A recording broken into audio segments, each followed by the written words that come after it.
Saudi जंगी इत्तेहाद की जानिब से मजलूम यमनी आवाम पर आगो बारूद की बारिश का सिलसिला जारी है। सऊदी जंगी त्यारों ने यमन के सूबा मारब के ज़िला सरवा पर शदीद बमबारी करते हुए 5 रेस्क्यू एहलकारों समेत 8 अफराद को शहीद कर दिया है। सऊदी इत्तेहादी अफवाज की यमन के मुख्तलिफ इलाकों पर फ़ज़ाई बमबारियों का सिलसिला जारी है।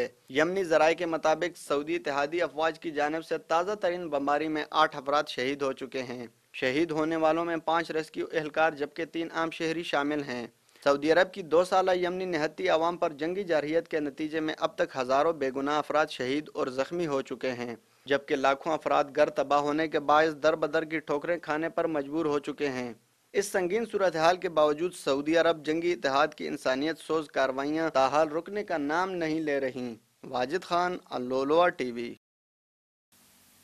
इराकी वज़ीर आज़म हैदर अल अबादी ने कहा है कि इराक के शहरियों को इस बात पर यकीन करने के ठोस सबूत और वजूहात हैं कि सऊदी अरब दहशतगर्दों की पुष्टपनाह रियासत है, क्योंकि इराक के अंदर बहुत सी सऊदी शहरियों ने दहशतगर्दाना कार्रवाइयाँ अंजाम दी हैं।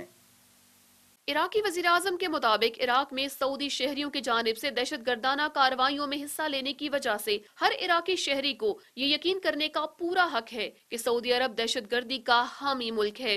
इनका कहना है कि सऊदी वहाबी नजरियात जिनकी सरकारी बुनियाद पर तरवीज की जा रही है, दुनिया भर में रवादारी के फुकदान और तंग नजरी के तौर पर पहचाने जाते हैं। दाइश और दीगर दहशत गर्द ग्रुपों की ज़हनियत भी इन्हीं नजरियात पर कायम है, जिसने दाइश की सूरत में इराक और हमसाए मुल्क शाम को अपनी लपेट में ले रखा है। एक सीनियर इराकी इंसदादे दहशत गर्दी इंटेलिजेंस ओहदेदार बता चुके हैं कि इराक में मौजूद दाइशी दहशत गर्दों में 30% तादाद सऊदी शहरियों की थी, जिन्हें तुर्की सरहदी रास्ते से और कुछ को शामी सरहदी कस्बे अबू कमाल के जरिए गुज़श्ता 3 सालों के दौरान इराक में दाखिल किया गया था। दूसरी जानिब इराक के नामवर सुन्नी आलिम दीन ने कहा कि अगर अमरीकी फौजियों ने दोबारा इराक में कदम जमाने की कोशिश की तो इनके साथ डट कर फौजी मुकाबला किया जाएगा।